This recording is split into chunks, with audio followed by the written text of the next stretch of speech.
बेळगाव शहरातील भवानीनगर परिसरात एका रिअल इस्टेट एजंटचा भोसकून खून केल्याची घटना घडल्याने एकच खळबळ माजली आहे। मंगळवारी ही घटना घडली आहे।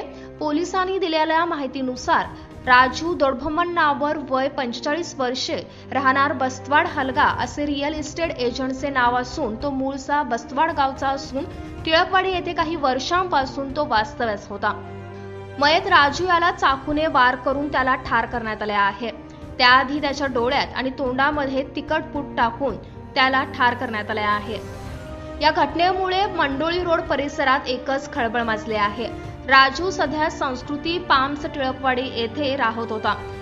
जागेसंदर्भात काही वादांमधून हा प्रकार घडला असल्याची शक्यता असून पहाटेच्या सुमारास एक फोन कॉलवरून त्याला बोलावून घेण्यात येते। त्यानंतर तो आपली स्कोडो कार घेऊन घराबाहेर पडला होता। मात्र तासाभरातच त्याची हत्या झाली असल्याचे समोर आले आहे। घटनास्थळी बेळगाव ग्रामीण पोलिसांनी धाव घेतली असून पंचनामा केला आहे आणि नेमका खून कशासाठी झाला याचं कारण काय आहे हे तपास सुरू आहे। Rajshekhar Hiremath, KNN city news, Belgaum.